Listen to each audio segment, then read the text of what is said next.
Merci chers membres de la communauté. Merci, nous nous retrouvons encore aujourd'hui parce que vous savez que c'est ici votre cadre, c'est ici votre espace. C'est ici que nous devons analyser chaque jour. En tout cas, chaque jour, nous nous sommes dit, on sera obligé de parvenir à échanger maintenant les connaissances de la société que nous appelons communément les faits des sociétés. En tout cas, merci beaucoup.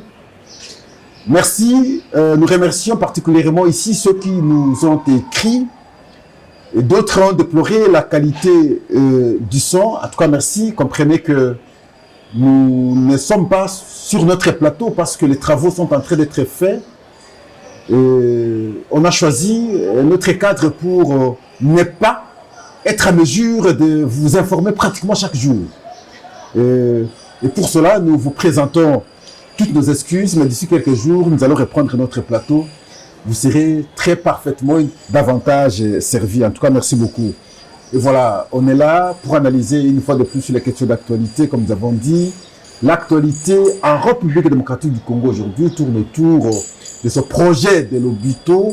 Et nous allons encore aborder certains aspects que nous n'avions pas abordés hier. Hier, nous vous avons dit que l'important, sinon la priorité pour la République démocratique du Congo, c'est de saisir l'opportunité à travers ce projet, l'opportunité dans le sens de réclamer maintenant la paix, de réclamer la sécurité, parce que les mêmes qui sont venus maintenant, qui trouvent aujourd'hui la République démocratique du Congo comme espace stratégique pour leur consolidation de la puissance, lorsqu'ils viennent vers la République démocratique du Congo, c'est à la République démocratique du Congo de saisir l'occasion de pouvoir maintenant poser ces conditions. Et nous allons vous démontrer à travers cette émission que nous avons été entendus et le chef de l'État a fait ce qu'il fallait, a fait ce que les Congolais attendaient à travers ces échanges où nous disons le réveil tardif des États-Unis face à la Chine, suffisamment implantée en Afrique et plus particulièrement en République démocratique du Congo. Les États-Unis ne comprenaient pas cela. Et c'est comme ça que parfois, ils négligeaient l'Afrique. Parfois, lorsqu'on parlait de la République démocratique du Congo, ils ne savaient pas comprendre que c'est un État important. Et ils allaient plutôt négocier avec des petits États, entre autres ici le Rwanda, mais sans comprendre que les enjeux sont en République démocratique du Congo. Le monde dans son évolution, la compétition engagée aujourd'hui entre la Chine et les États-Unis, à la base, c'est l'économie. Et pour parler de l'économie, lorsque vous n'avez pas les minéraux stratégiques qu'on retrouve en RDC, entre autres ici, le coltan, entre autres ici, le cobalt, en tout cas, vous ne serez pas compétitif. En tout cas, merci. C'est une question que nous devons aborder. Il y a la question de, je ne veux pas parler de la guerre, mais sinon, des provocations des M23 avec la détermination, chers membres de la communauté aujourd'hui des FARDC, nous devons encourager quand ça bouge, nous devons encourager lorsqu'on parvient à récupérer quelques villages, nous devons encourager pour que, en fait, compte, on gagne des grandes villes jusqu'ici occupées par le M23 afin qu'on récupère tous les villages jusqu'ici occupés par ces agresseurs. En tout cas, merci beaucoup. Merci, ça nous va au cœur. Merci, on se retrouve. Ne nous abandonnez jamais. Soyez encore plus nombreux. Jusque-là, vous voyez, nous sommes dans les 6 cas. Non, c'est trop peu. Un cadre comme celui-ci, non, 6 cas, c'est peu. Oui, c'est vrai. C'est pas depuis longtemps qu'on est là. Mais au moins 6 cas, c'est trop peu pour ce cadre-là. Un cadre comme celui-ci.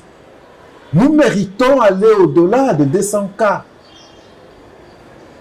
Au-delà de 500 cas.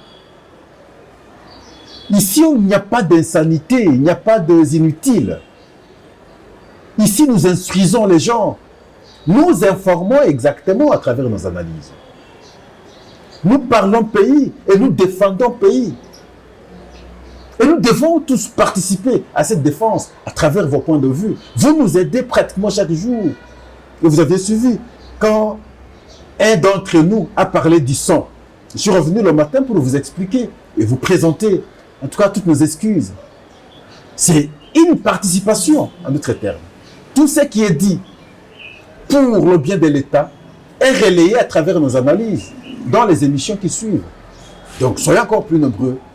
Soyons encore plus nombreux. Si on peut par exemple dire d'ici les 30 ou 31 décembre, nous devons dépasser 10 cas.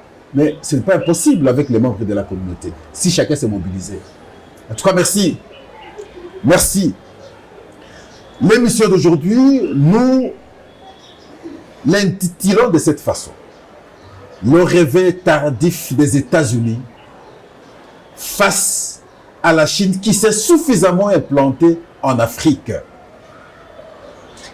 Et cela à la suite, vous savez, de la présence du président américain sur le sol africain, particulièrement ici en Angola, où il fallait maintenant un échange avec la République démocratique du Congo, la Zambie, un peu la Tanzanie et l'Angola pour la construction du corridor.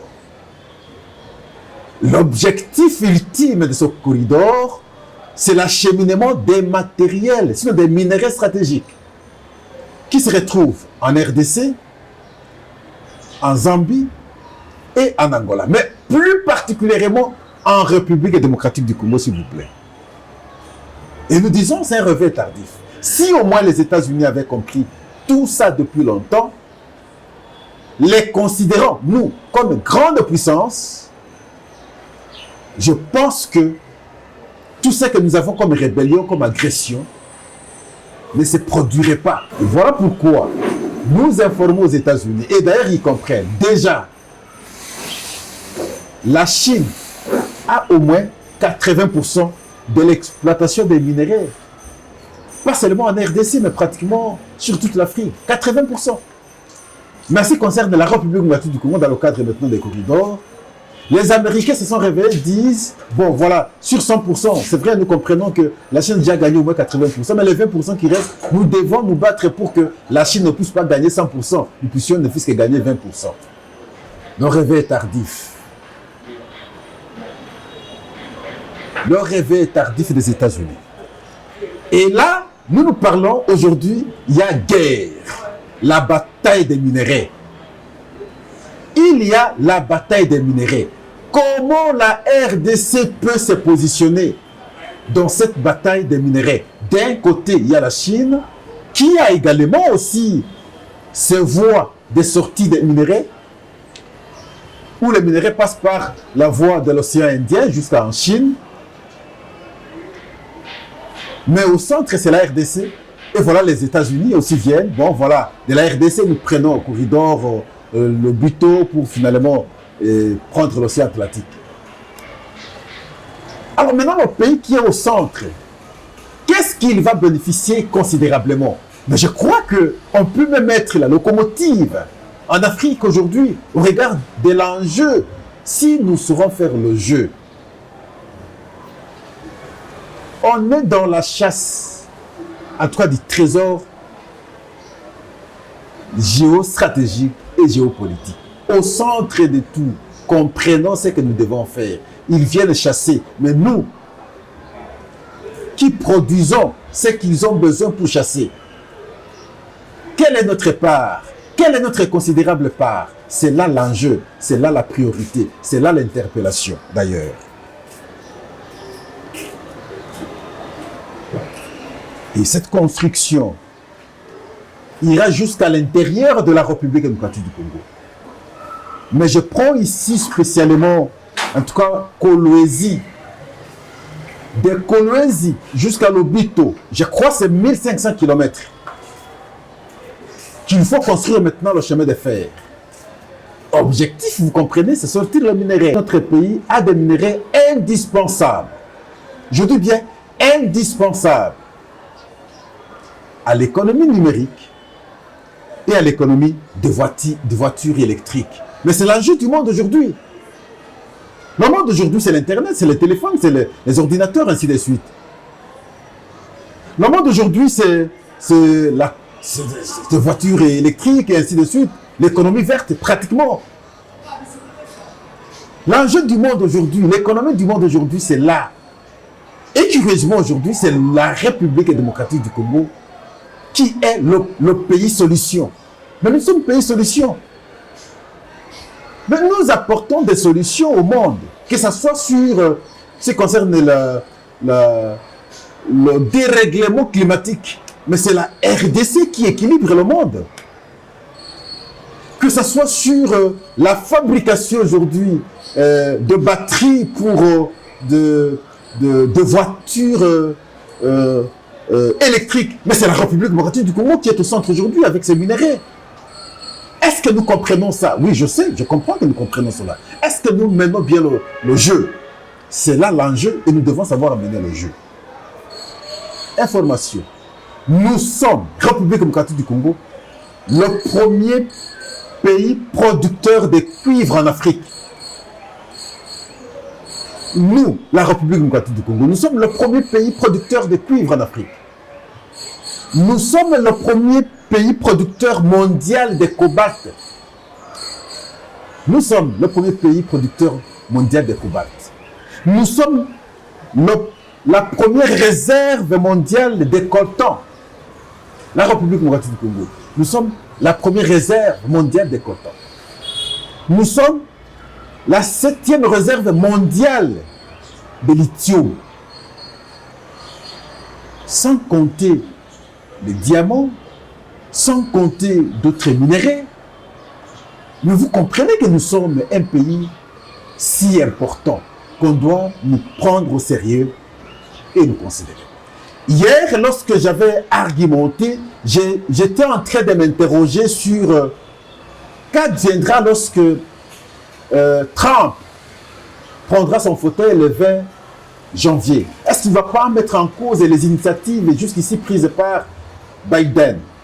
Mais après mes recherches, j'ai compris qu'il s'agit ici de la politique américaine. Ça n'a rien à voir avec les démocrates, ça n'a rien à voir avec les républicains.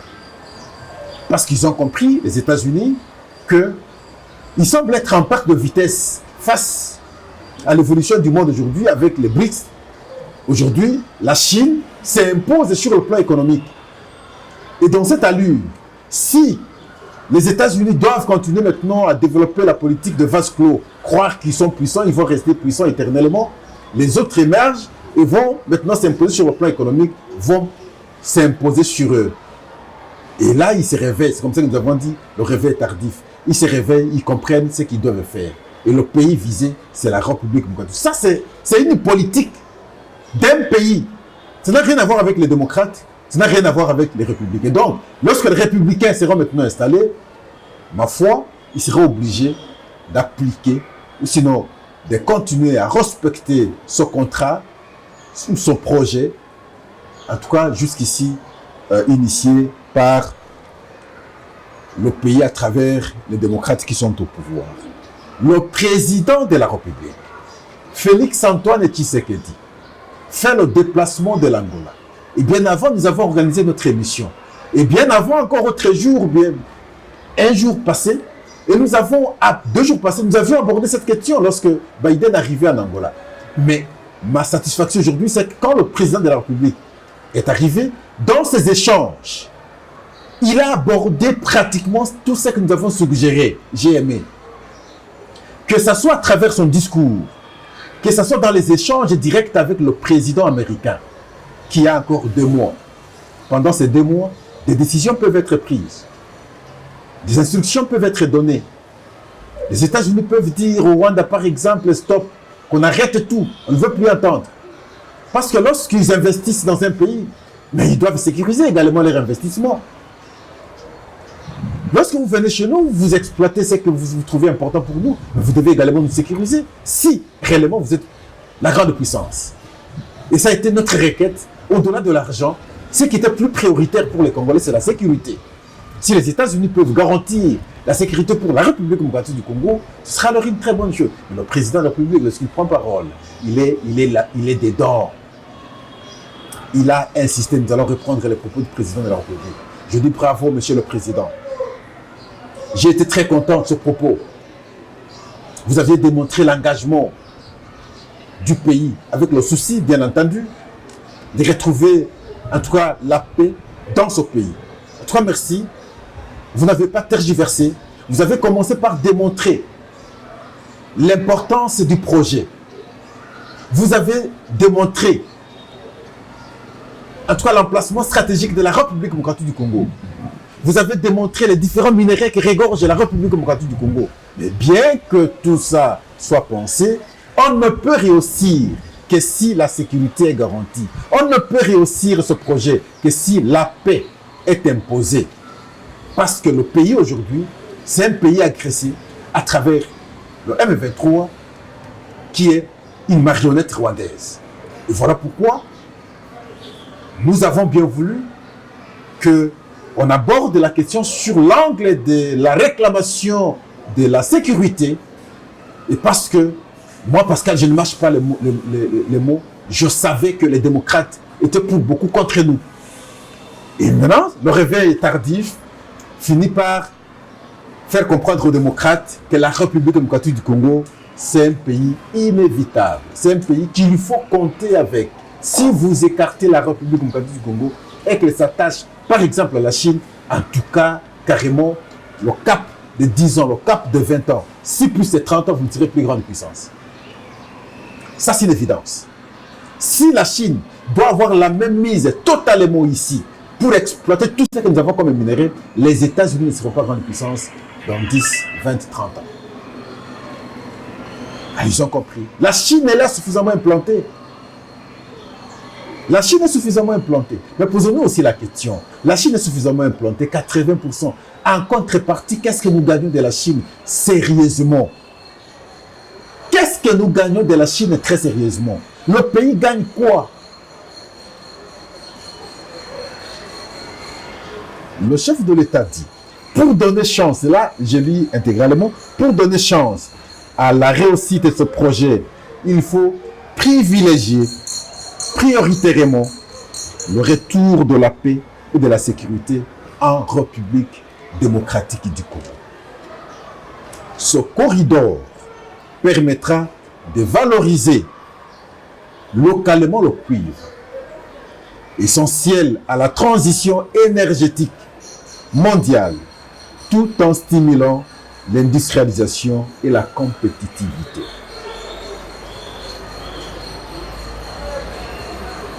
D'autres ont dit, mais pourquoi passer par l'Angola? Pourquoi pas ne pas favoriser la voie de Matadi? Parce que nous avons des rails, ainsi de suite. Mais vous connaissez nos conditions des rails. Nous n'avons pas de bateaux. Il y a beaucoup d'enjeux qui entrent dedans aussi. Mais parce que là, vous voyez qu'ils ont pensé travailler sur 3 pays, sinon 4.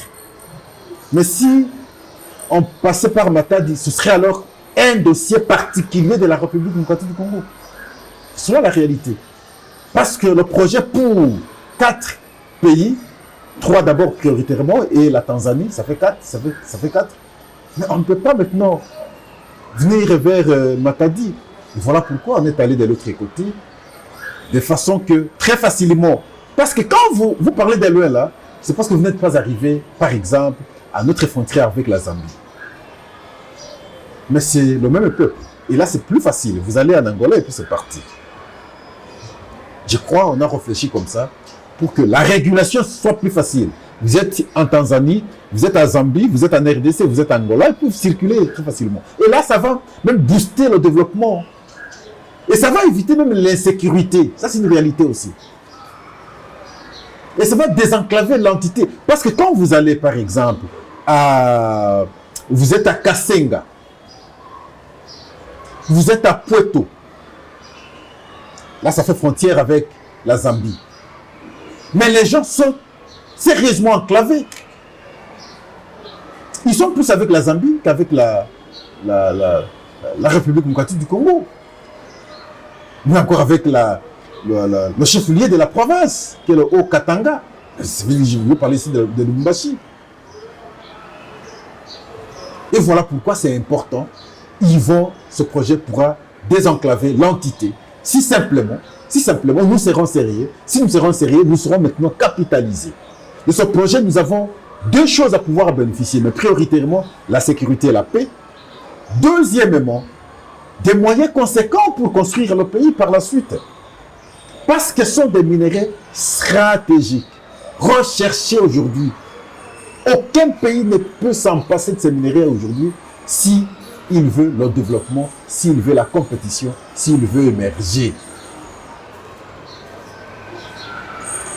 En tout cas, merci nous avons bien insisté sur cette question, mais nous croyons que les propos tenus par le président de la République, heureusement, parce que j'avais un peu peur, je me disais, mais si on envoyait par exemple ces politiciens commerçants, s'ils vont échanger, s'ils vont négocier, est-ce qu'ils ne vont pas mettre au premier plan leurs intérêts? Est-ce qu'ils ne vont pas oublier l'objectif ultime qui est la sécurité et la paix? Est-ce qu'ils ne vont pas croire que c'est bon, l'argent que le pays a besoin dans le cas d'espèce? Non, c'est vrai, nous avons besoin de l'argent, mais le pays a besoin d'abord de la sécurité.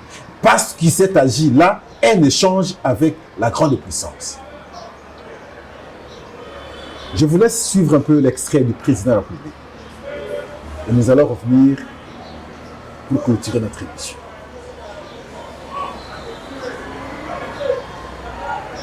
Là, c'est pendant, en tout cas, la plénière, disons les choses comme ça. Mais après, il y a eu un tête-à-tête avec le président américain. Ils ont échangé. Dans leur échange, s'il vous plaît, chers membres de la communauté, hier, je vous avais dit que je trouverais, moi, Pascal, aberrant. Je ne comprendrais pas que le président américain vienne là où les discussions se font plutôt entre le Rwanda et la RDC pour la paix, et que le président américain sur place, sans évoquer la question des échanges entre la RDC et le Rwanda. Et voilà, dans le tête-à-tête avec le chef de l'État, le président américain a abordé la question, le chef de l'État a posé également ce problème, les échanges ont eu lieu sur cette question de la présence des éléments militaires rwandais sur le sol congolais à travers le M23. Pourquoi et comment les États-Unis, grande puissance, ne parviennent pas à réguler une telle situation?